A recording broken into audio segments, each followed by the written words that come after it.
Isabat po sa inyong lahat ng kapatid. Talata po na aking babasahin ay natatagpuan sa John chapter 2 verse 5. Ito po ang sabi. Sinabi ng kanyang ina sa mga lingkod, gawin niyo ang anumang sabihin niya sa inyo.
Kasi panahon ang itong malito-lito ay nagsisimba lamang sa ating mga churches dahil nga sa nangyari sa aking tatay, no? Siya ay na-stroke, mga kapatid. No, yung kanyang mata ay hindi niya maipikit sa pagtulog, napakahirap po nun. At yung kanyang bibig ay bumaliktad talaga na dahil sa stroke, no? So ngayon, ang dami yung mga gamutan. Ngayon, nagtanong ko sa Panginoon, Lord, saan ka kukuha ng pagtustos sa aking tatay? No? Kasi napakahalaga, mga kapatid, na isipin natin ngayon na sa dami ng problema natin sa buhay na ito, yung mga basic necessities ay nagmamahal. Kayo ba nagmamahal na? Hindi. Yes?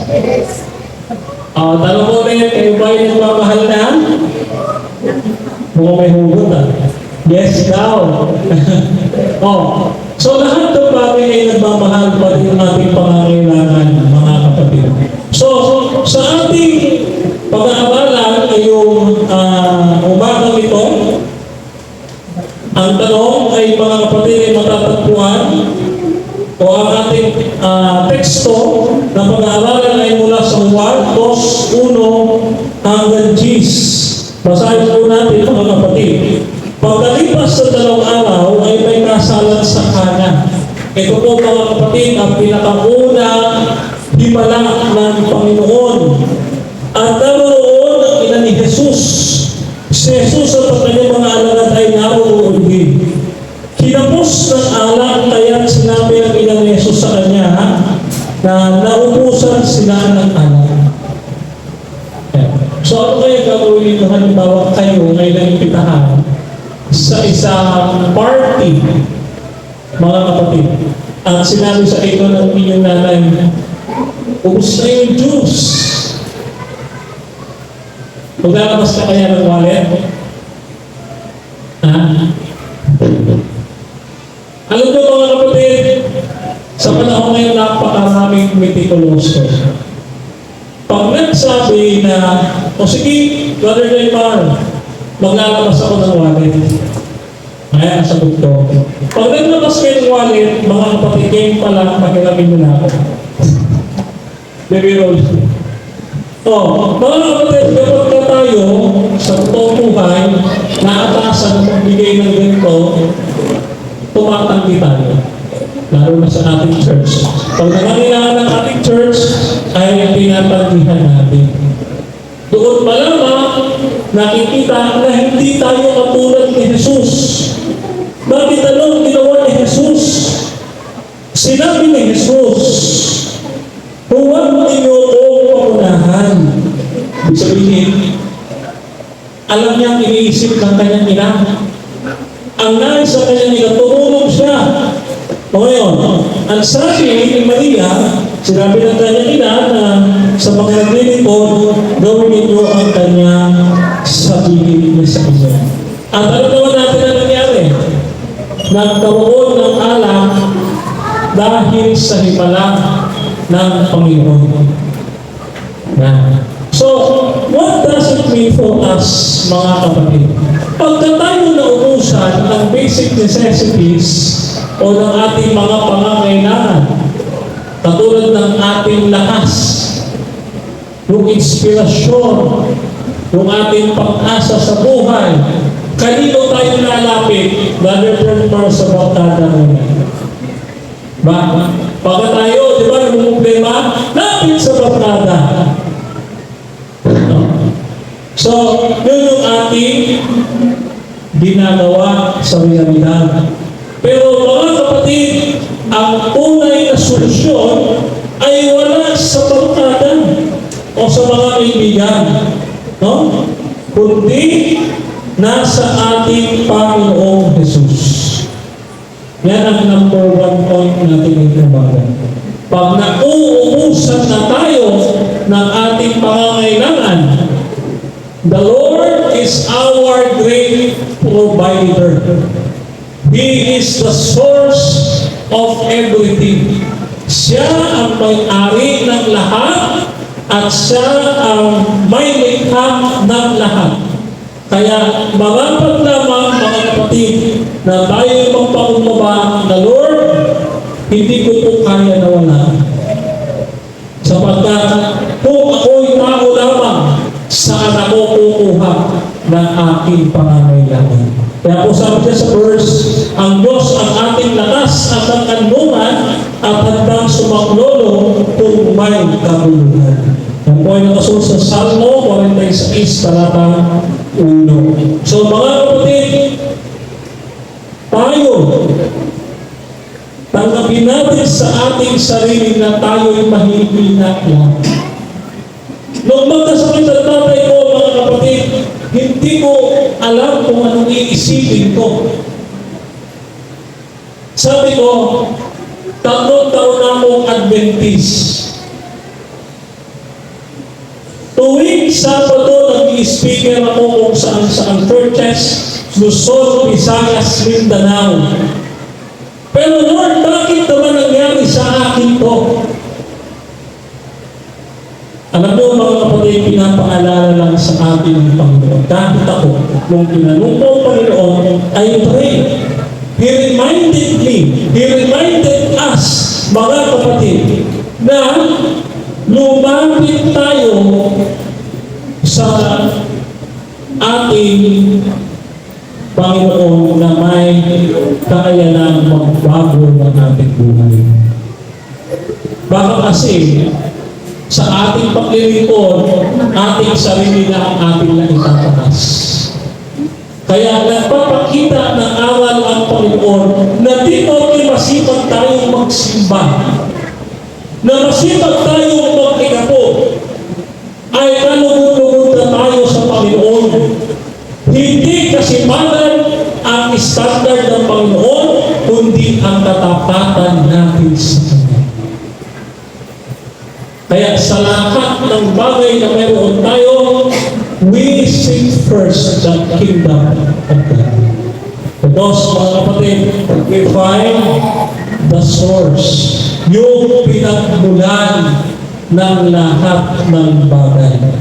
At kung ating ibabalik ang lahat ng bagay, mauuwi tayo sa kaisipan na ang Panginoon ang siyang gumawa ng lahat ng ito. Kaya, pangalawa, pagka tayo'y nangihingi sa Panginoon, matuto tayong makita. Kasi diba, nahanap na natin siya.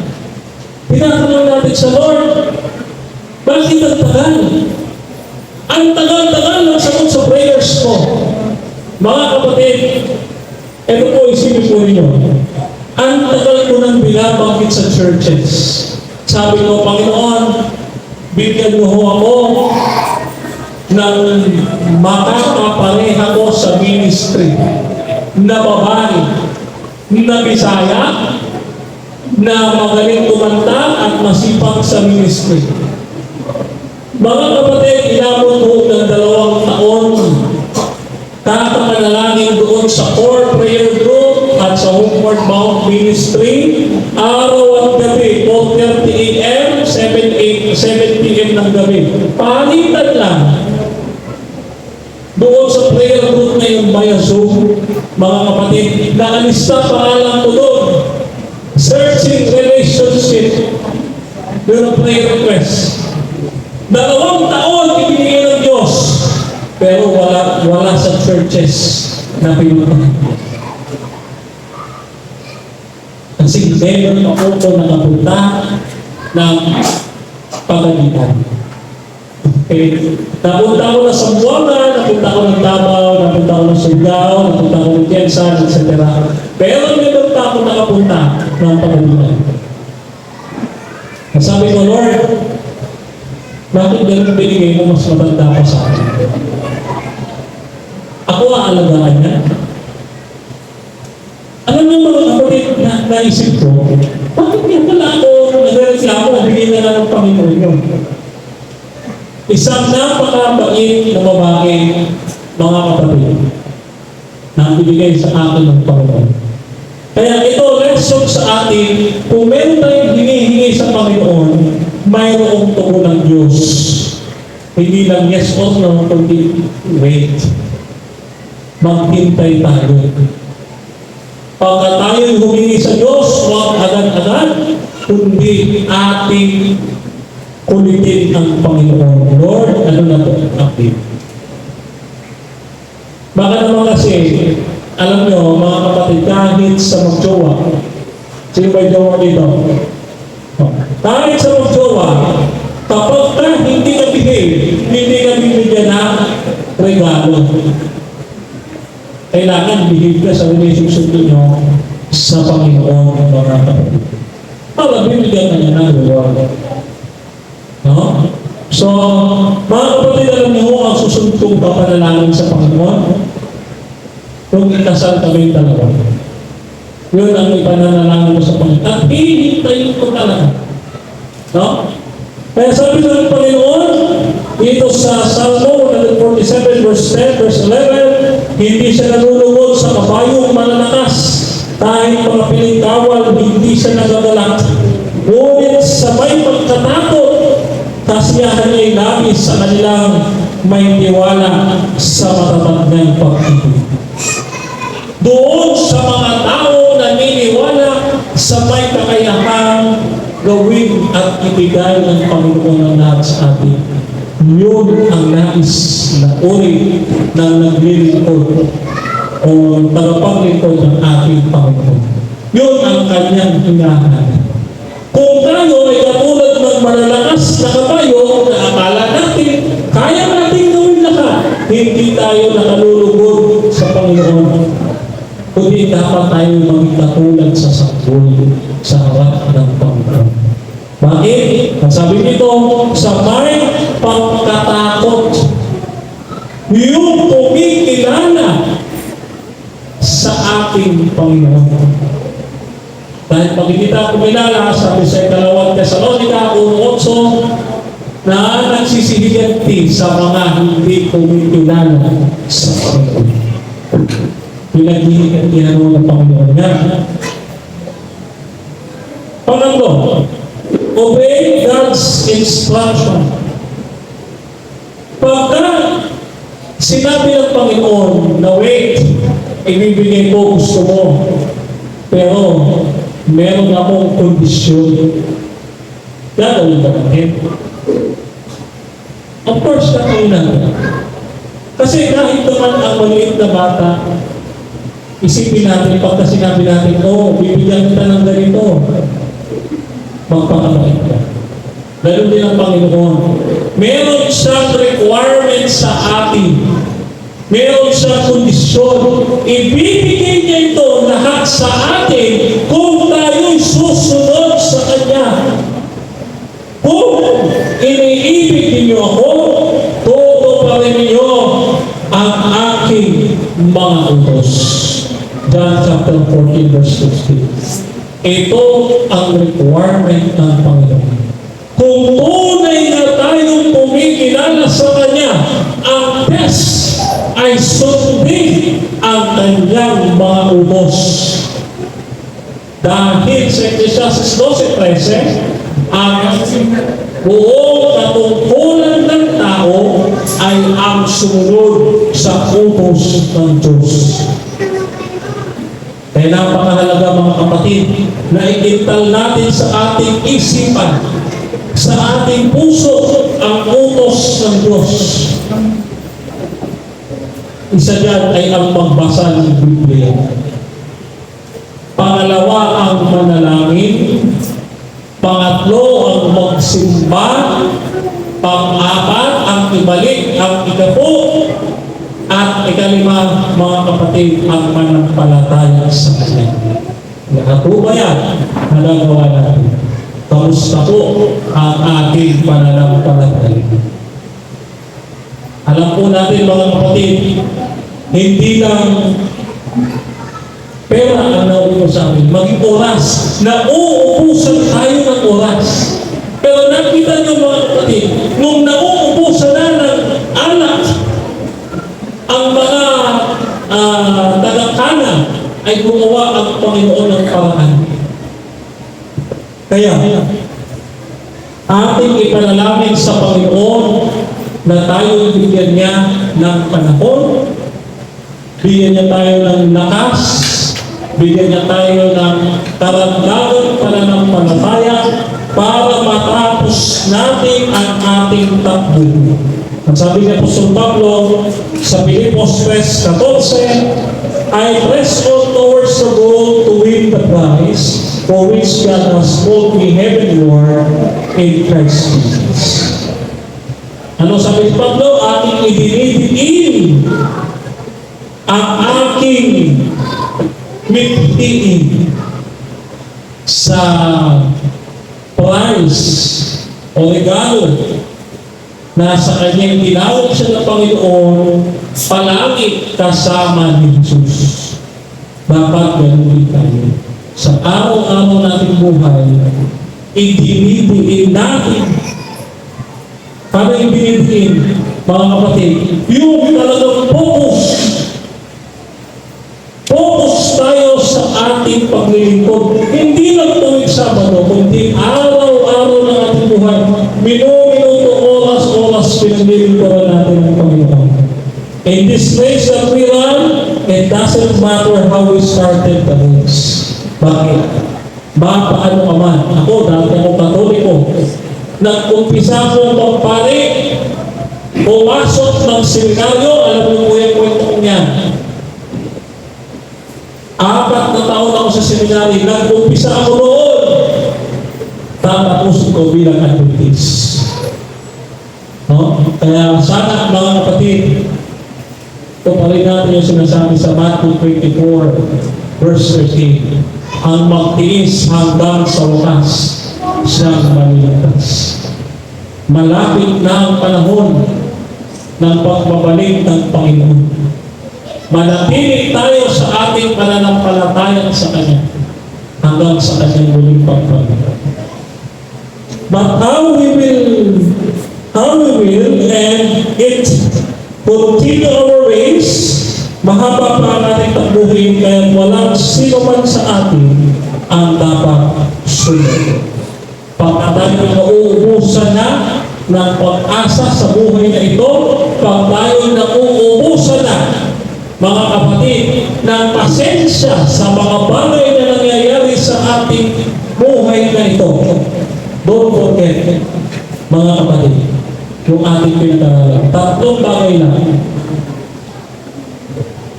Number 1, balikan natin, find the source. Hanapin natin si Kristo. 2, learn the discipline of waiting. Ang pangatlo, obey God's instruction. Itong mga bagay na ito, mga kapatid, ang magdadala sa atin doon sa ating Panginoon na magpupunan, maglalagay, magpapaulan ng siksik, liglig at umaapaw na pagpapalang biyaya sa bawat isa sa atin. Kaya mga kapatid, sa umagang ito, naway ating natutuhan na tayo'y maging dependent sa Panginoon all the time. Kasi kung tayo lang sa ating sarili, hindi natin kaya. Pero kung kasama ang Panginoon sa ating buhay, hindi tayo mapupunan. Sabi nga sa Psalms 23 verse 1, the Lord is my shepherd, I shall not want. Lahat tayong ibigay ng Panginoon. Sabi niya sa Malakias, Malakias 3, sabi niya doon, sumukin niyo ako kung hindi ko buksan ang bintana ng mga kalangitan at mo sa inyo walang hanggang pagpapalat bigay. Kaya mga kapatid, let us ask the Lord this morning, that Lord, nauubos na po ang aming pag-asa. Tulong, Lord. Ipanalangin natin na Ikaw, Panginoon, ang kailangan namin sa aming buhay. Huwag kang aalis sa aming puso't isipan. Ito, panalangin natin ngayong umagang ito, mga kapatid. Ngayong araw na Sabat ito, mapalain tayong lahat ng ating Panginoon.